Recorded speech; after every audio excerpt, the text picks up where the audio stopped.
bottom. So 37a, all the way on bottom, by the Gemara. Yesterday we covered the Mishnah.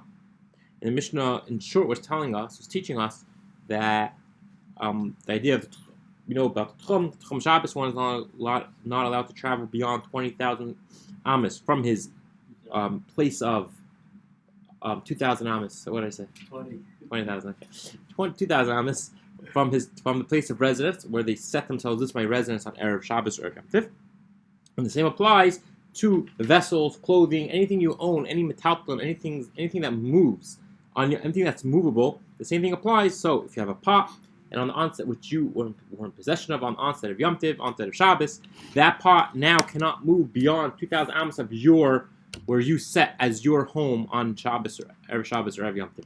If someone borrows it from you, and he has a different set, he has a different central point of the 2,000 amos, then it will still be restricted to you, and it only could go to the area where it overlaps. That's pretty much the halacha of the Mishnah. The Mishnah went through different scenarios. Okay, so now we're on the bottom of Lam Zayin Amud Aleph, 37a, by the Gemara. Masnisin. And with that, we turn to the top of Lam Zayin Amud Beis. The like Rav Deisa. So our Mishnah is not like Rav Deisa. Now, what does Rav Deisa say? Let's figure out what Rav Deisa says, and we can see if our Mishnah is not like it. The Tanya, because we say Rav Deisa Omer, the Ami Law Abishol. Omer halakeach behema mechaveroi. Omer, he said, halakeach behema mechaver me'erev Yom Tiv. One goes ahead and he buys an animal from his friend on Erev Yom Tiv. Afal pishlei masrulei elabi Yom Tiv. Even though he only got possession of it on Yom Tiv, so he made the transaction Erev Yom Tiv, but only took it in his possession on Yom Tiv itself. Arehi kiragli halakeach. Then the halacha is that it is like the 2,000 amos of the lakeach of the buyer. So even though he didn't have possession of it, but since he had monetary rights to it, then when the sun set on Shabbat, Erev Shabbos or Erev Yom Tiv, the buyer had monetary rights to this animal. So this animal's shvisa, its place of central point of the 2,000 amos, is going to be where the buyer was on Shabbos and not on the seller. But that is because even though he didn't have possession of it, he had monetary rights. Now, so it would seem like, but our Mishnah is a little different, because our Mishnah seems to say that as long as when you give it over to whenever it seems to be saying when you give it over to the shepherd, or then when you give it over to the shepherd on Yom Tiv, it would seem to be that it is like because our Mishnah says if you give it over to a shepherd, if you give your animal over to a shepherd on Yom Tiv itself, then it goes like the owner of the animal. Then the central point of the 2,000 amos is like the owner of the animal. So here we have a case where the owner had it on the onset of Shabbos Yom Tiv. On Shabbos Yom Tiv itself, he handed it over to a shepherd. Then it goes like the owner's, based on the owner's 2,000 amos. But Rav Deisa seems to be saying that if you give it to the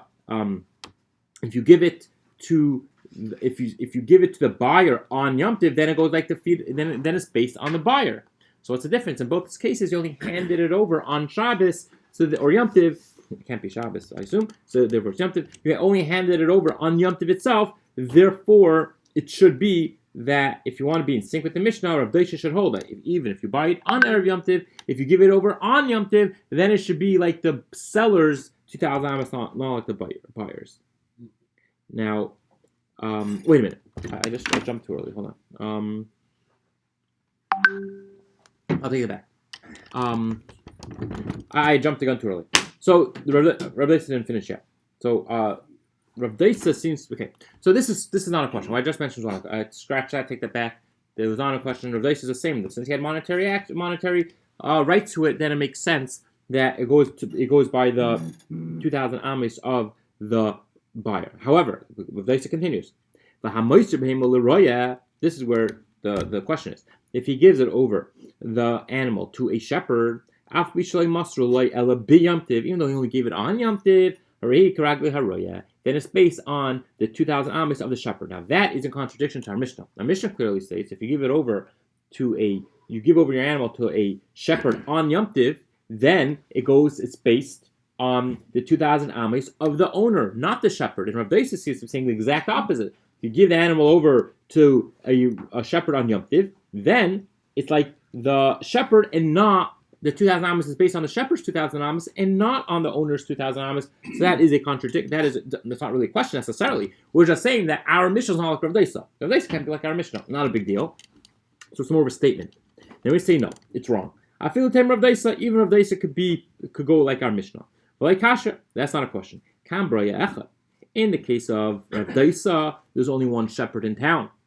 But in the case of the Mishnah, there are two shepherds. Now, what makes a difference if there's one or two? So, as Rashi explains, that if there's only one shepherd in town, and you're going to have to give your animals over to be watched by a shepherd on Yom Tov itself.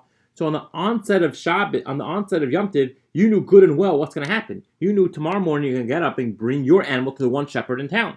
So already by that point, we could already say that since you knew what will be tomorrow, it's as if already the shepherd took possession of it because it was going to happen.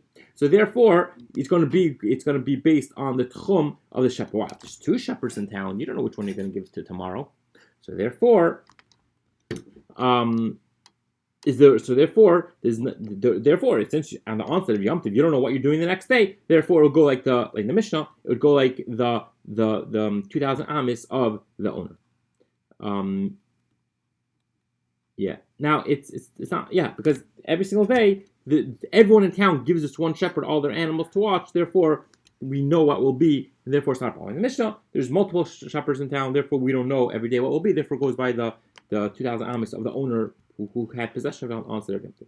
Now, Dekanami, we're also going to be die from our Mishnah. We can see from our Mishnah that our Mishnah is specifically talking about two shepherds and not one.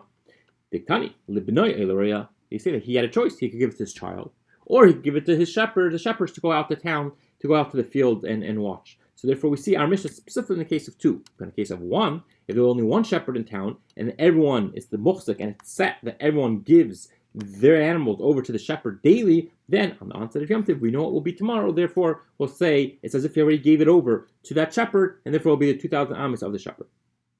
Now, Amar Rabba Bar Rav Chana. We are, hold on, 1, 2, 3, 4, 5, 6, 7, 8, 9. We are 9 lines down from the top of Lamazayin when Bay is on 37b, where it says Rabba. So Amar Rabba Bar Chana, Amar Rabbi Yechanan, Halach Rav Deisa. So Rabbi Bar Chana said in the name of Rabbi Yechanan, the Halach is Rav Deisa, that if we know on the onset of Yom Tov what will be tomorrow, we will set as if retroactively we'll apply the halacha. Retroactively will apply the situation that will be tomorrow, and therefore the 2,000 amis will be based on the shepherd, even though right now on the onset of Shabbos and Yom Tov, it's in the hands of the owner of the animal. And since we know what will be, we can already apply what will be, and therefore we'll say that it's 2,000 amis is restricted to the boundaries of the shepherd itself. So we see Rabbi Yechanan paskins like Rav Deisa. Now we're going to have a question. Did Rabbi Yechanan really say like Rav Deisa? Rabbi Yechanan says halacha kistam mishnah. The halacha like a stam mishnah. Now we have a stam mishnah. The stam mishnah just means that there's no author to the mishnah. The mishnah says something and left it with no machlekes, with no argument. V'tanan and we learn habehema v'hakelim karaglei habaylim. We see that there's a stam mishnah that says there's a stam mishnah in later on. We're not there yet. We'll get there. That overall, we don't go if you give it over the animal. If you give the animal over to someone, it doesn't make a difference. Usually, the behema, the animal, and vessels are like the owners. Now, if it's like the owners, so regardless of what will happen tomorrow, right now the owner is the shepherd doesn't own the animal. The shepherd just watches; he doesn't own it. So therefore, it seems to be saying, even though you give over your animal to a shepherd, regardless, it will still be restricted to the 2,000 amis of the owner. And we say no. We say no, but we have an answer to that. We already took care of that. We said that isn't the case when there's two. In the case that there's two, then we don't know what will be tomorrow. Therefore, we're going to restrict. We don't know which shepherd you're going to pick.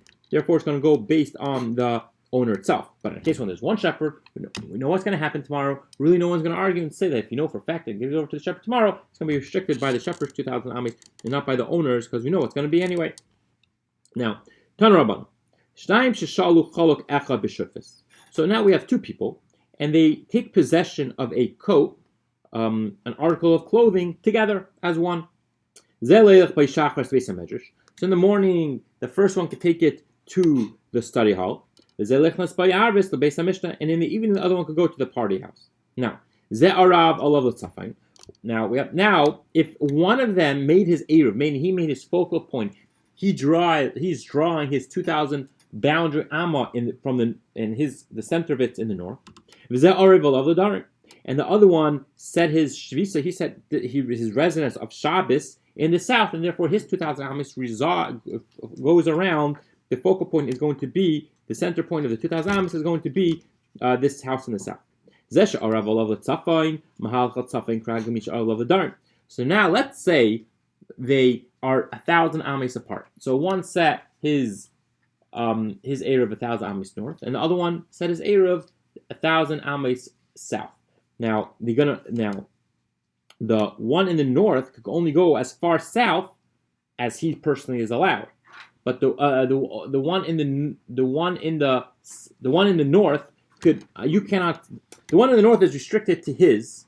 So it is restricted to his. He could only go 1,000, 2,000. He could go 2,000 south, but at the same time he should usually be able to go 2,000 north as well. That's usually what happens. I could go 2,000 amas in any direction that I want. But in this case, since there are two people that own the item, and one of them have an eruv of 1,000 amas south, if the one in the north wants to travel north, he's restricted to 1,000 amas, not 2,000 amas, although personally he himself is allowed to go 2,000 amas. But if he has an article of clothing on him, he's still restricted by the eruv of his partner in the south, so the only overlap in 2,000 amas. That means he cannot go 2,000 north. He can only go 1,000 north because that's as far as his friend is allowed to go. So he's not allowed to take the article of clothing anymore. And also the opposite. And this one, in the one that who set his eruv in the south,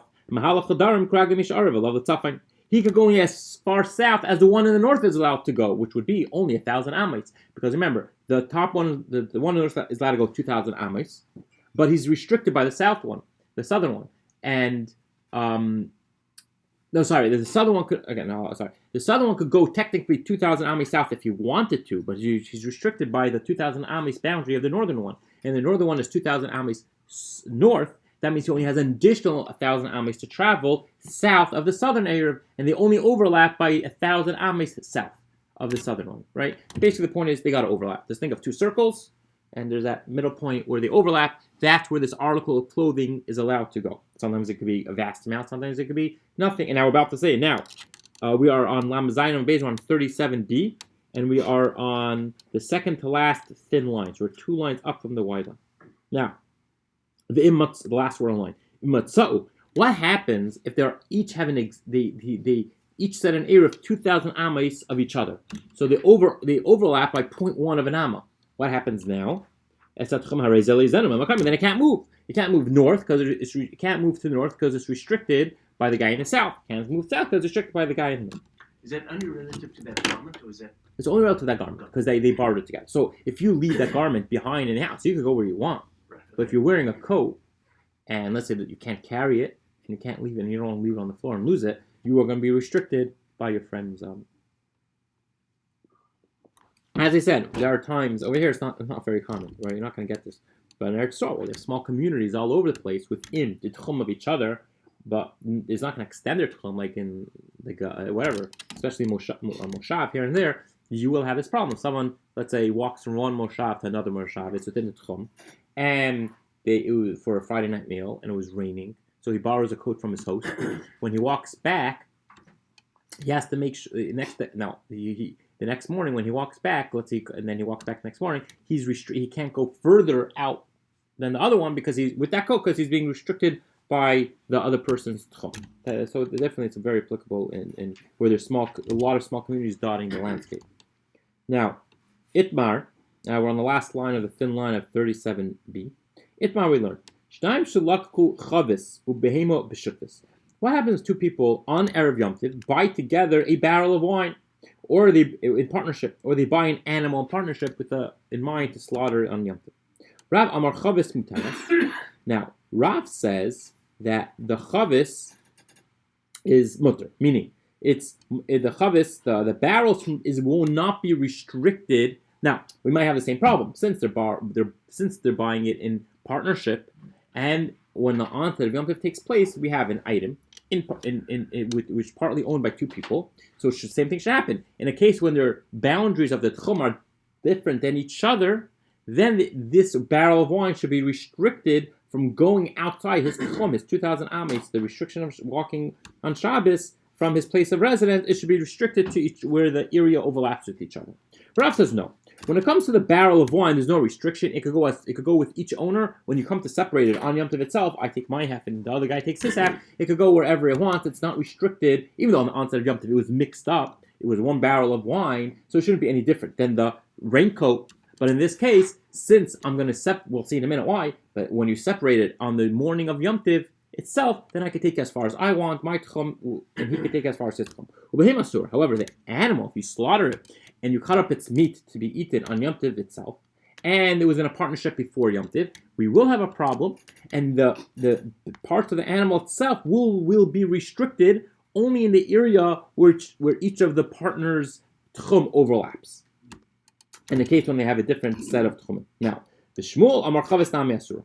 Shmuel says that the barrel is also going to be forbidden, meaning not forbidden, but it's going to be forbidden and only be able to so again, if I have a barrel of wine that I buy in partnership with my friend Erev Yom Tov, and on Erev Yom Tov itself, and only now on the onset of Yom Tov, it was everything remained in the barrel, we didn't touch it. So therefore, we have a barrel of joint ownership, and in the morning we separate. I take half and he takes half. Each of them could only take their wine as far as the other person's chum. So again, think of the two circles; they only can take you within the area where it overlaps. Now, Mikas, Now the Gemara. Now, Mike Savar Rav. So our question is, why does Rav hold? Why does Rav say that when it comes to the barrel of wine, unlike Shmuel that we just mentioned, that the barrel of wine, when you separate, will be restricted by each other's tchum? Why is it that the animals, why is that, according to Rav, there's no such issue? The next morning, you can wake up, separate, and can go as far as you want, based on your tchum. But why is that any different than an animal? It was mixed up. It was one entity on the onset of Yom Tov. Therefore, it was a mixture owned by two people. So when I separate in the morning, who cares? Each we didn't separate it yet. We don't know whose ounce of wine is going to be whose ounce. So on the onset of Yom Tov, it should be a problem. And that we say, now, on that we could offer the famous answer. Ikasavar yesh breira. You could say breira. Breira is this idea retroactively. So when we split the wine in the morning and I decide which gallon is mine and which gallon is his, then it's as if we'll say retroactively, we say, on the onset of Yom Tov, already in the barrel, it was all separate already. I'm basically what I'm picking now was what was already designated. Would retroactively say this. I'm picking an ounce, and we know that must have been that ounce yesterday was his. That's the famous idea of breira. Now, if you say there's the idea of breira retroactive, that we can apply things retroactively, we basically breira means to choose. So you could choose something and it will be applicable retroactively. I feel behemoth to shari. Then why is the animal any different? When we cut up the animal, we cut breira. I'm cutting up the animal, and now that he gets the shoulder and I get the leg, I'll be like, okay, then yesterday it must have been that I owned the shoulder. And therefore, I could take it where I want. Onset of Yom Tov, the shoulder was mine, so I could take it wherever I want based on my chum. And the leg was his, and he could take. And yesterday, on the onset of Yom Tov, even though the animal was alive and fully functional, and all the pieces were attached, but we'll say the leg was his yesterday. Now we say viksavar. Now, so therefore, we have a problem. We can't hold that the reason why the barrel is not an issue of a tchum restricted by both of them. If it's breira, the retroactive choosing, then the same thing Rav said that it doesn't work by the animal. So why is the animal any different? Must be it doesn't hold the breira. Viksavar ain't breira, and if you hold that there's no breira and there's no retroactive choosing, and whatever I choose now does not affect from the onset of Yom Tov, and therefore the onset of Yom Tov. It was all one big mush, and it was all one big entity, and therefore it was restricted by both of us. I feel asura. Then the barrel should also be forbidden, and he says the barrel is permitted. The answer is like this. We're 3 lines down from the wide line, line Zion, Amid Base, 37b. By the last word of the line is L'Olam. So L'Olam, Kesavar Yeshper. So really Rav holds of Yeshper. Really Rav, the reason why the barrel is not restricted when we split it in the morning, the barrel of wine is not restricted only to the area where each overlap, because there is breira, retroactive choosing. The ounce I choose in the morning was my ounce on the onset of Yom Tov. Now, the Shnia Behema. Now, the Behema is going to be different. Why? Because Yanki Tchumin Mahadad. The answer is that an animal, in order to survive, each limb is surviving off the other limb. It's all interconnected. You can't cut off the limb of an animal, expect it to survive. It'll bleed to death. So, and also just physically, it's sharing the same life source, sharing the same blood, the same nutrients. So on the onset of Yom Tov, we can't say Breira, because on the onset of Yom Tov,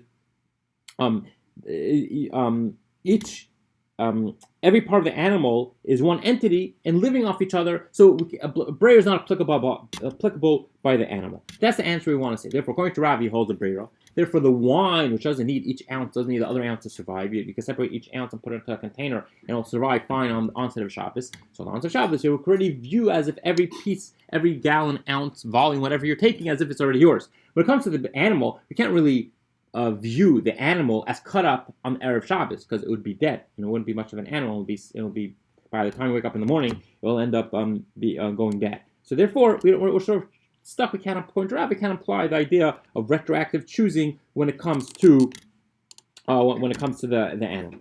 Now, that's our answer right now. Rav holds a breira. Rav holds a retroactive choosing. However, we cannot apply that to the animal. We cannot apply that to an animal. Now, Amalei Rav Kahana, Rav Asi the Rav.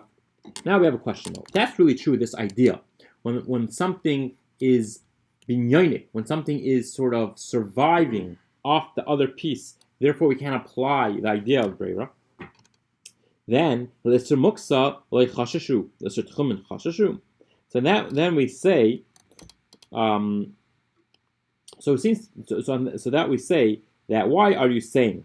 So that means that I'll preface that it ends up happening that the issue at hand of the animal is the only issue on hand according to this is the only issue is hold on, how do I just let me think a second. So okay, so let me read it and then I'll try to explain. Really, there here. Oh, sorry. Amalei Rav Kahana. Rav Kahana, 5 lines down from the wide lines on Lam Zayin base. So Amalei Rav Kahana Rav Ashi l'Rav l'isur muksa l'chashashu l'isur tchumen chashashu. That very nice. So according to Rav, the whole issue, the whole reason one cannot go ahead and have an issue with the animal is because each of them depend on each other. So that's a tchum issue, and therefore we're not going to be able to say yesh breira. But when it comes to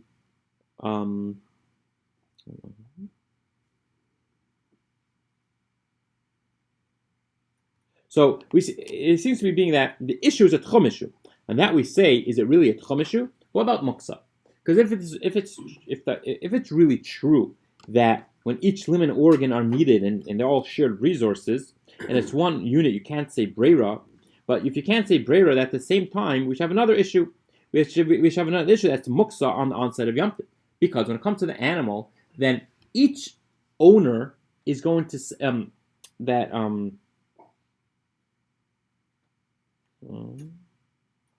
right. So we're saying the whole issue is really the whole issue is a tchum issue. There's no issue of muksa. Now, if it's true that technically that each of them, if it's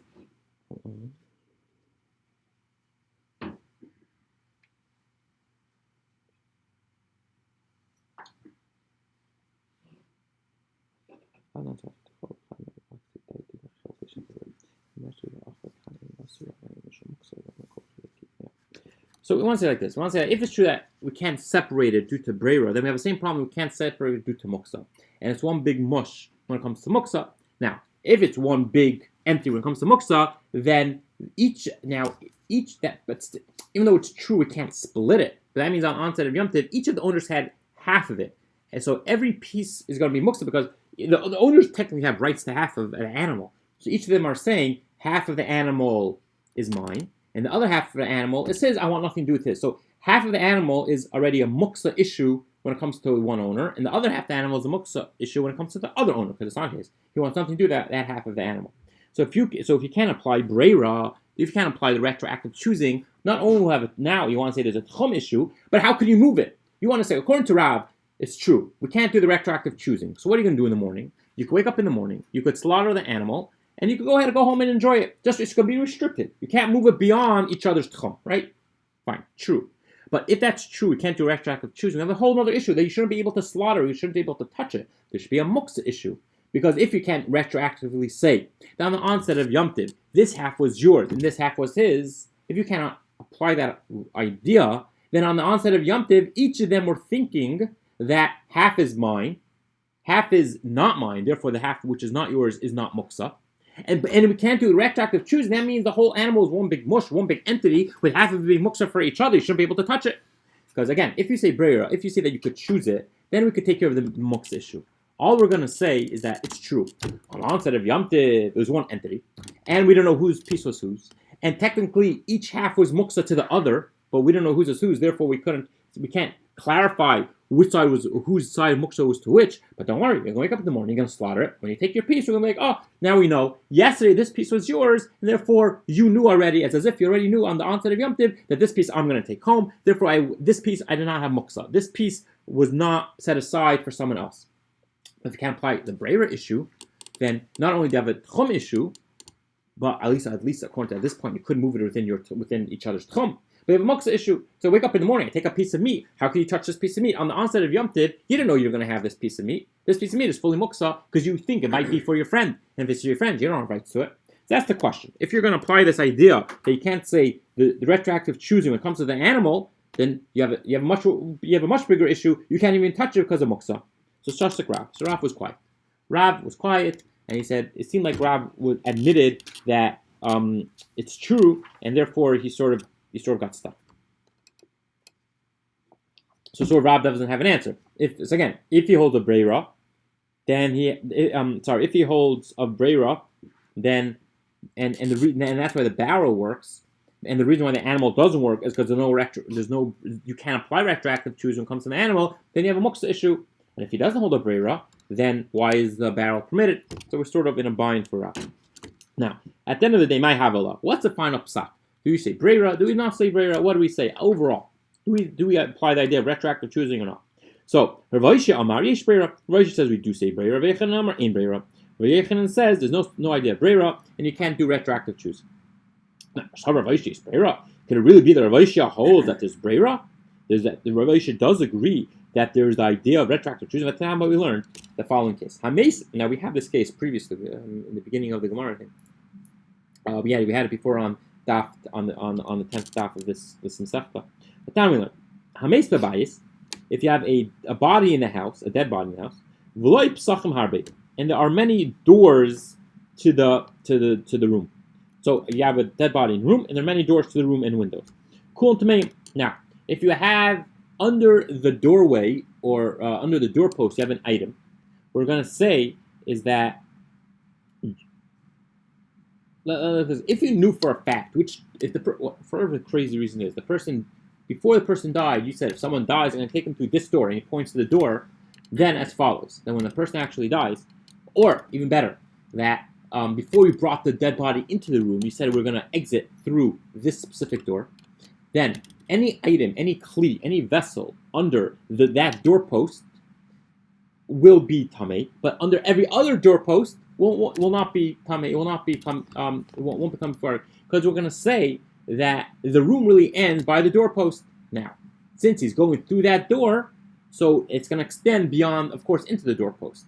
However, if usually the idea is that if there's a dead body in the room and you don't know which door you're going to take him through, so every single door potentially could be the door where the body's going to pass through. So therefore, any utensil under any doorpost will be tummy, because it'll say, perhaps this is the door that the body's going to pass through. Now, however, so right now we have the following following Mishnah. Hameis b'bayis, you have a dead body, you have a body in the house, in the room. V'loi p'sachim harbein, there are many doors to the house. Kulam tmeim. So we said, since you don't know what you're doing, you don't know which door it's going to exit through, therefore under every single doorpost, the vessel will be tummy.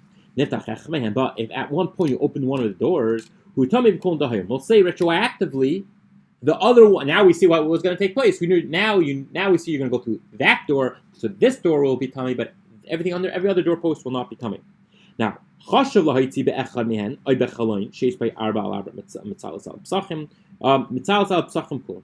happens if you just think, and you think you're going to say, no, I'm going to go through that door, or you're going to go through a window? Then the same thing's going to happen. Once, just by thinking for it, that will save all the other every other vessels on the other doorpost from being coming. Bishama Imrim, Hu Chashav Alav Achla Yamos. Now, Bishama seems to be saying that. So Beishami seems to be saying that as long as you thought of this before the body was brought in or the person died, because therefore we assume he doesn't hold a breira. Because if you can hold a breira, so it seems like Beishami doesn't hold a breira. Because if you hold a breira, we'll say even if you didn't know at the time of death, at some point, as long as you make your decision retroactively, we could apply it. But according to Beishami, you have in order to save the other doors, you have to know before the body was brought in or before the person passed away what will be. Still says it holds a breira. And even if the person died, as long as at some point you make a decision, we'll retroactively apply the decision to before the time of death, and that will save every other vessel under every other doorway. Now, and on that we say, but remember, we're still trying to prove that Rav Aisha does not hold a breira. The towers of Pesachim, Mikan Alaba in Mafreyaloi. And Rav Aisha holds, since we're like Beishamai, Rav Aisha says, no, you only could save the utensils under the other doors from this point and on. So then once you make your decision that you're going to go through a specific door, and then someone shoves a vessel into a doorway from the outside, then it won't be from another doorway that you're not going through. Then at that point we could say that it's not going to be it's not going to become tamei. However, according to Vaishya, there's no breira. If at the time of death, you don't know which door was going through, and under one of the doors was a vessel, and you decide not to go through that door, I'm sorry, at that point, it's already tamei, it's already impure. So you see, Rashi does not hold a breira. So how could we say, when we originally had a question, we had, what's the final halachic psak of breira? We said Rashi holds a breira. We see right here that it doesn't work, because in the case of the body in the house, retroactively, we're not going to say that when you choose a doorway, it's going to save the vessels from the other doorway. It seems Rashi doesn't hold a breira. So now we say Epoch Ravishia. Let's switch around the Ravishia. Ravishia ain't breira, Reichem yesh breira. Now we're switching it around. We're saying as follows: that really Ravishia holds of there's no breira, and Rabbi Yechanan is one that holds of breira. And then we had the same question: Rabbi Yechanan breira, because Rabbi Yechanan really holds that we do retroactive choosing.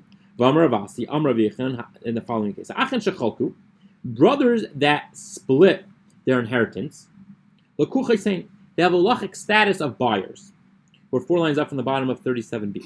Now, meaning, if the brothers get their inheritance, and then they start swapping, and they say, I want to take this, you want to... They actually start splitting the inheritance. We view them as buyers. Now, what makes a difference? And we go ahead, and you have to return it when it comes to Yovel, meaning that it's as if they're real buyers. Now, the halach is, when you buy something from someone else, and a full business transaction, not something which you inherited from your father's father way back when, then we say you have to return it to the original owner when it comes every 50 years, right? That's Yovel. On Yovel, you have to return the land to its owner. Now, so we're saying that the brothers who get an inheritance, but decide to swap and start splitting it, they're like buyers, and at the end of the day, after the 50 years, the entire inheritance goes back to one pot, and they got to resplit it. Now that is Rabbi Yechanan. Now, and now we have a question. Because if Rabbi Yechanan holds a breira, which now we want to say Rabbi Yechanan is the one who holds a retroactive choosing, then when they split at the end of the day, once they finally walk out of the lawyer's office and everyone's happy with what they got from an inheritance, we should say, okay, now we see that retroactively this was always yours. When the father passed away, then we should really say retroactively, when the father passed away, the second the father passed away, now that you choose what you want, which retroactively was always yours. This was as if it was always coming to you. Since you choose, you want this plot of land, and your brother choose that plot of land, we'll say as if it was always coming to you. So why according to Beichlan, when brothers go ahead and they split an inheritance, why are we viewing it as just a as if they're buying it, as if it's a business transaction? If he holds a breira, we should say retroactively it was always coming to him, and we shouldn't view them as buyers. And when it comes to Yovel, they shouldn't have to return it to each other. So, and if you want to say so you're right. Maybe he doesn't hold a breira when it comes to the biblical laws. And inheritance is a biblical law. Returning the land to its owner is biblical law.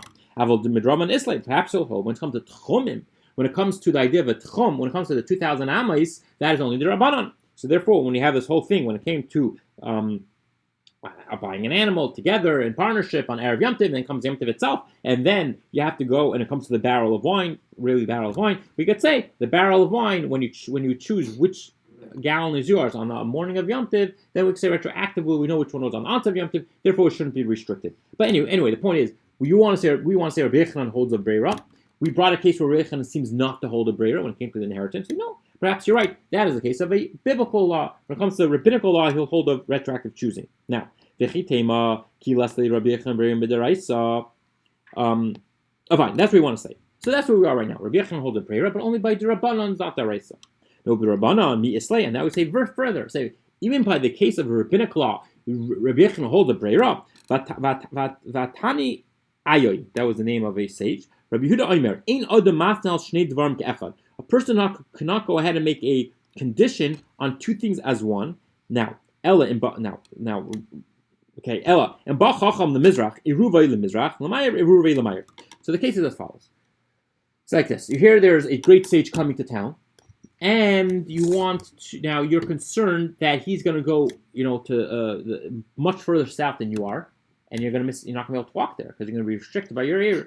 So therefore, you're going to send an Erev to the south, but at the same time, you're afraid he's going to be further north as well. You don't know where this guy's going, so you go ahead, and if there's one person coming, then you could say a condition. You could say, you could set two Erevs. You could set an Erev in the south, set an Erev in the north. You say, if the guy comes to town, I hear that he's in the south, I want my Erev in the south to work, so I could walk an additional 2,000 amas.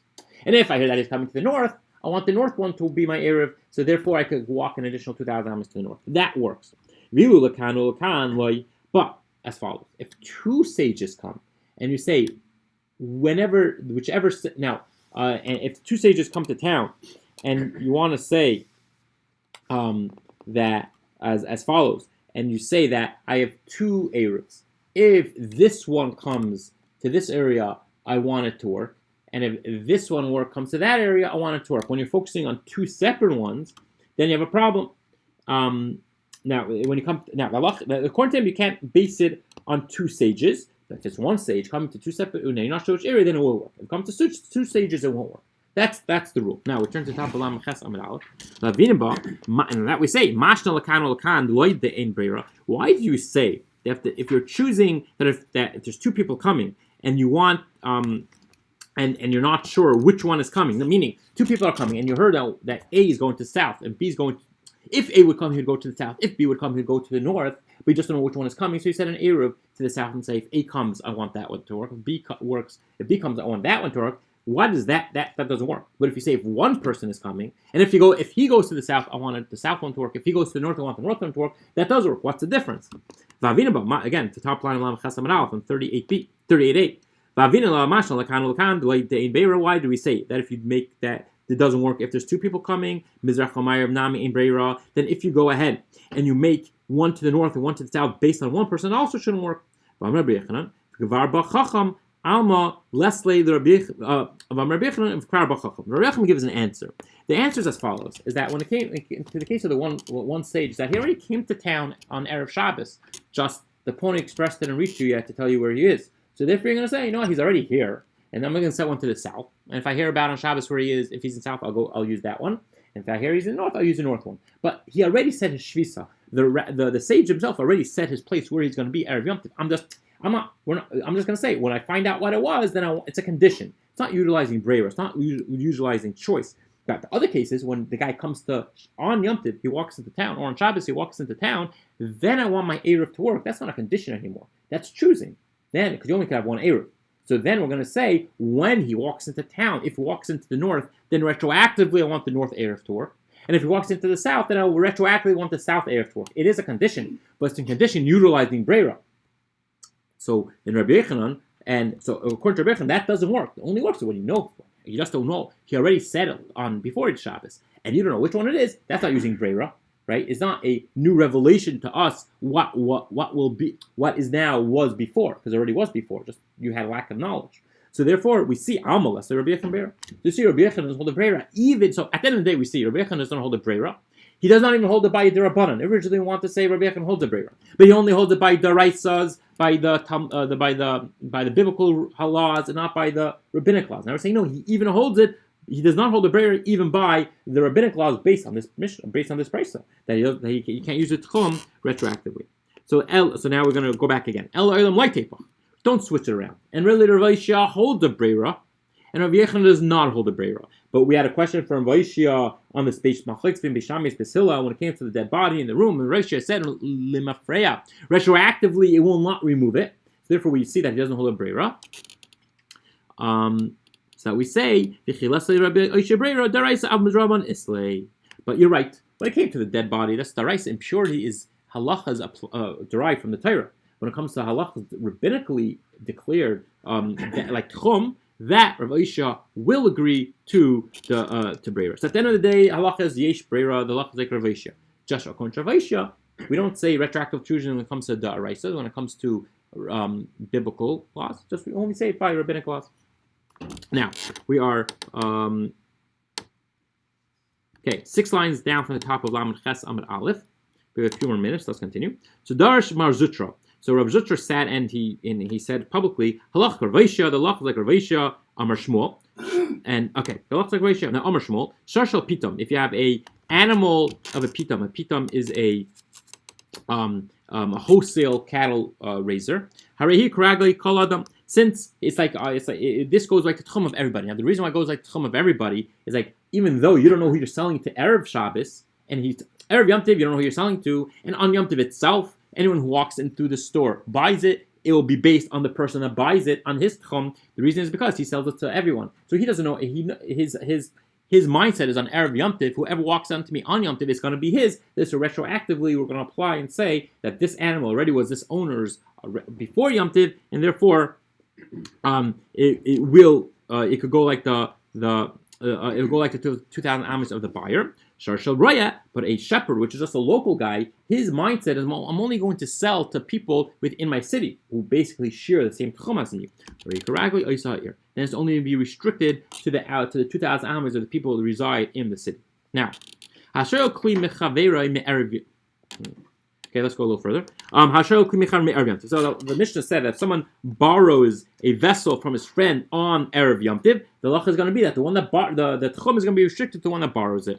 Pshito, that's obvious, of course. On the Erev Yom Tiv, he actually took possession of it. That means when Yom Tiv, we took in Yom Tiv, the one who borrowed it, owned it. He had possession of it. Therefore, of course, it's going to be restricted to 2,000 amos of him. No, the lacha is that he borrowed it He borrowed it Erev Yom Tiv, but he only took possession of Yom Tiv. So I might think that since it's not in his possession, and when Yom Tiv came in itself, because he only came the next morning to pick it up, I might think that it goes is restricted to the 2,000 amos of the original owner, not the one that borrowed it. Saying, no, since the mindset of both of them was that this guy is going to take possession of it on some point on Yom Tiv, therefore it is going to be the 2,000 amos of the one that borrows it. Now we're going to bring a proof to this. That someone borrows a vessel from his friend on the before Yom Tiv, even though he only gave it to him on Yom Tiv, it's going to be restricted to the people, it's going to be restricted to the Raglei Shal. It's going to be restricted to the ones that actually borrow it. But one more, very short. And the Mishnah says on Yom Tiv itself, it's restricted to the ones who the lender. So therefore, if I knock on my friend's door on Yom Tiv itself and I ask for something. For the first time on Yom Tov itself, and he gives me a bowl, then the 2,000 amos is going to be restricted to the one who gave it to me, and I cannot take it beyond his 2,000 amos. That's obvious, because on the onset of Yom Tov, he owned it. No, the answer is not. I might think that every single Shabbos, this guy comes and borrows something from me. Every single Shabbos, without stopping, every morning he comes to me and borrows my pot. Or every Yom Tov he borrows my pot. Therefore, I might think that I might think the onset of Yom Tov, when Yom Tov came, like this pot, it's not mine really. Tomorrow morning he's going to borrow it anyway. So I'm just going to say that it's going to be his 2,000 based on his 2,000 amos. No, the lender himself usually is going to think that who said he's going to come tomorrow? Maybe someone will get it before him, and therefore he doesn't automatically put it into the mindset of the owner is not that it's automatically going to go into the possession of the guy who always borrows it from me. Maybe someone will beat him to it this morning, and therefore it doesn't automatically go to him. Okay, we're up to the bottom 2 dots of Lam Ches Amral. All right, and tomorrow.